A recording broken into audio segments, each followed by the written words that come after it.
Hello and good morning, everyone. I'm Dahlia, and I'm going to talk to you about how you can renew yourself in Sydney and New South Wales and how your customers can renew their travels after such a long time of, limited traveling in our key states. So I'm going to go through some of the key highlights in Sydney and New South Wales, including some of our most exciting new openings. We've had quite a lot of exciting new developments over the last couple of years. And I'm also going to chat through how you can reduce your footprint in New South Wales as well. So we're going to start in our beautiful harbour city, Sydney. Just one sec, let me just see if my screen is catching up. There we go. Where you can renew your views and take in the, beautiful icons that Sydney is famous for. Doing a tour inside the Sydney Opera House or seeing a performance, and Sydney Opera House have actually just renewed and relaunched their silver and gold and platinum packages. So they've just made sure that the experience is very much the same and combining the different elements of touring and dining within the Sydney Opera House, but they've just made sure that it's, perfect for when our UK visitors are coming back to Sydney. And then our other iconic landmark and also attraction is the Sydney Harbour Bridge and doing the bridge climb. And I'm really excited about their new product, which is climbing the Sydney Harbour Bridge with an Aboriginal guide. So that's the Bridge Climb Barrawa Climb, and it lets you climb to the top of the Sydney Harbour Bridge and take on those amazing views over Sydney Harbour, but it's coupled with the Aboriginal experience. So you get to find out more about Sydney's Aboriginal history and culture as well. Then we have a brand new harbour precinct in Sydney as well. And exploring Sydney Harbour is definitely one of the key highlights when you're in our beautiful city. This new precinct is called Barangaroo, and it extends Darling Harbour and it connects Darling Harbour with Walsh Bay, the Rocks and Circular Quay. It houses amazing new restaurants, great bars, so it's a real hotspot for Sydney-siders as well. So it's a really great place to go out and to, kind of see how the locals go out and mingle with the locals. There are also new parklands that you can see in the image here, and you can do an Aboriginal tour of the parklands. And then one of the most exciting new developments that we have is the Crown Sydney. It's the large skyscraper that you can see in the image. It is now Sydney's largest building, and it houses the Crown Sydney Hotel, which is a 6-star property, bringing nearly 400 new rooms into the city, and also 14 different restaurants, including Nobu and Encore by Claire Smith. Then Sydney is, of course, also known for its beach lifestyle, and what is more iconic than learning to surf at Bondi Beach? There are many other beaches as well where you can swim in rock pools, you can go on the Bondi to Coogee coastal walk, or take in the new Bondi to Manly walk, which is an 80-kilometre walk. So it's not one to do in a day, but it connects our two most popular beaches, and it shows off Sydney's more natural side, especially on the northern side of the harbour. You'll go through coves and little harbour beaches that are lesser known, a lot more quiet. You can look out for wildlife, and you can also see Aboriginal rock engravings along the way. Of course, we don't just have amazing beaches in our city.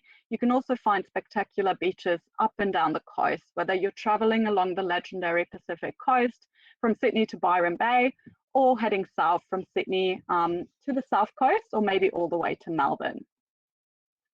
You can also renew your nightlife in Sydney, and our city plays host to, an incredible array of different events, including big sporting events, but also Vivid Sydney. This is one of our key events, and it's finally back after a 2-year break. It's a festival of light music and ideas, and this year it's taking place from the 27th of May and 18th of June. Now, I know that's quite a tight sort of timeline, and I don't think, many of your customers will be booking sort of this last minute, but please keep it in mind because it will be back in 2023. It's a free event to attend, so all the light installations are free to see. Vivid Sydney basically just illuminates Sydney with those spectacular light shows the sales of the Sydney Opera House have a different light artist every year. There's an interactive light walk through the Royal Botanic Garden, but there's also an array of concerts and different festivals, talks and ideas. So it's just a really incredible time to be in Sydney. And then heading out of Sydney, we're just going to touch on some of our key regions. And just 2 hours north of Sydney, you can find Australia's oldest wine region, the Hunter Valley. It's home to over 150 cellar doors where you can do your wine tasting. There's lots of different varietals, but the wine varieties that the Hunter's most famous for is Shiraz and Semillon. So make sure that it's definitely on your customer's radar when they're going to the Hunter to try those. Aside from wine tasting, there's, you know, spectacular scenery, lots of wildlife, especially kangaroos. So, you know, you wake up early in the morning and you'll have lots of kangaroos outside of your hotel room. And then same thing in the evening as the sun rises, you'll just see the kangaroos hopping through the vineyards. So it's very different from doing a wine sort of tasting experience in Europe. There's also, you know, great restaurants and also locally made cheeses and chocolates, lots of wine and food pairing experiences, gin distilleries, breweries, and really everything to indulge your taste buds. A great array of accommodation can also be found in the Hunter, including, you know, camper van stays and all the way to, you know, really 5-star properties, boutique hotels, bigger resorts with golf courses, and also properties with spas, just so you can perfect your indulgent stay. If you want a really special experience, I would recommend doing the hot air balloon ride over the Hunter Valley. It's just taking in that spectacular scenery early in the morning as the sun rises. You can see the kangaroos just hopping along the vineyards. And then after you come back down, you are greeted with a champagne breakfast and can, you know, from there on, continue your wine tasting and your foodie experiences.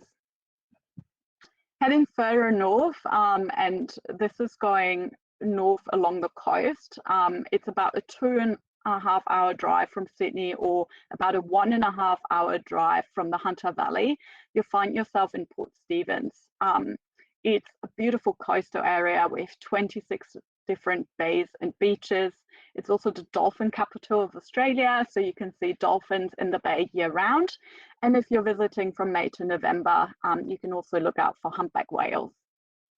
And what's fantastic in Port Stephens is there's so many adventure activities that you can find here.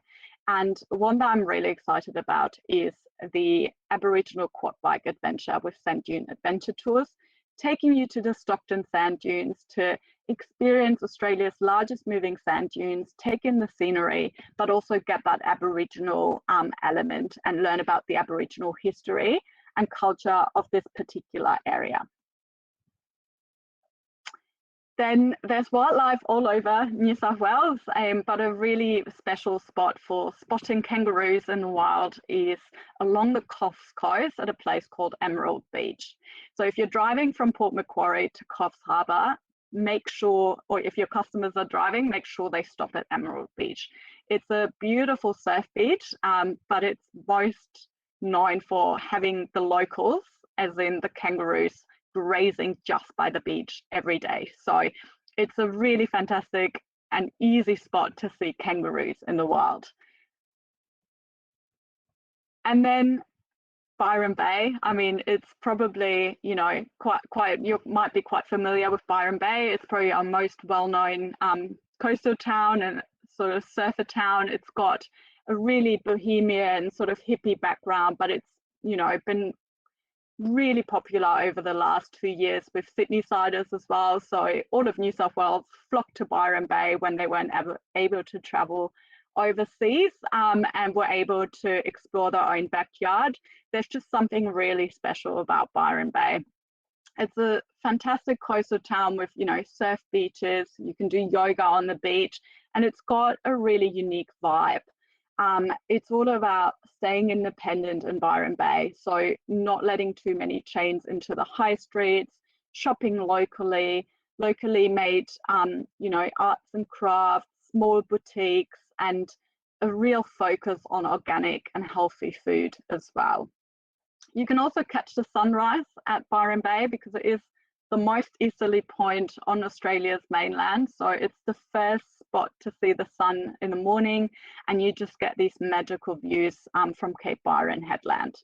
You can also look out for whales. So all along the New South Wales coastline, you can see whales from May to November. You can kayak with dolphins, you can snorkel or dive with sea turtles. So there's lots of different things to do in and around Byron Bay. And of course, I would definitely recommend doing sort of a surf course, or at least going to the beach and watching the surfers when you're on Byron to soak up the atmosphere. And then to renew your foodie experiences, and if you're really, you know, keen on seafood, if you love oysters, you have to go to the south coast of New South Wales. It's along the oyster trail of Australia. It's also the seafood capital of Australia, and this is where you can have freshly shucked oysters right by the beach, paired with crisp wines from the region, because the Shoalhaven is actually also a wine region, one of 14 in New South Wales. And you can find an array of other fresh seafood on the south coast as well, and also these stunning beaches in and around Jervis Bay. So Jervis Bay has some of the whitest beaches in the world, and it's just about a 3-hour drive south of Sydney. So very, very easy to get to, and it is on that route if you're going down the Grand Pacific Drive all the way to Melbourne, or you can loop back to Sydney via the Southern Highlands and take in some of that sort of hinterland experience as well. Now, just some suggestions of how you can also reduce your footprint in New South Wales, because there's a huge demand for sustainable travel. And a lot of our operators in New South Wales are actually eco-certified and accredited. So there are some really amazing experiences. For example, Eco Treasures in Manly, they offer walking and snorkeling tours in Sydney's northern beaches, have a really low footprint, care for the environment, and are eco-certified. There's also a lot of wildlife conservation, including the Port Macquarie Koala Hospital. So along the legendary Pacific coast, you can go into the hospital, learn more about the wildlife conservation, but also get involved yourself. They have a koala adoption program, so that's a fantastic way for your customers to also get involved and, you know, do something good for New South Wales wildlife. It's also a really fantastic souvenir. I'm still very, very keen on my little Joey, although my little Joey is probably a full-grown koala by now. And a lot of our properties are not just eco-certified, but also, you know, work on making a difference.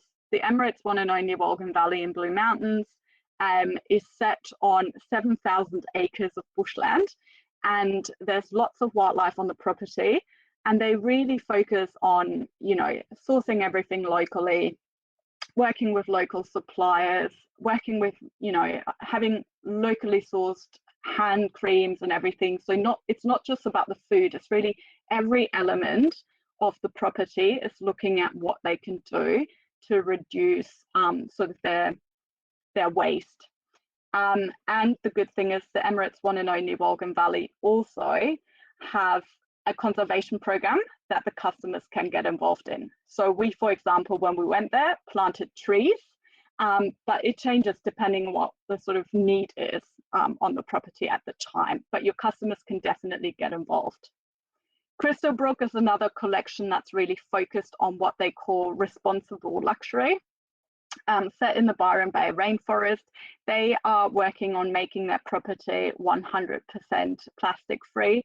They've reduced a lot of their plastic and packaging and are again sourcing everything locally.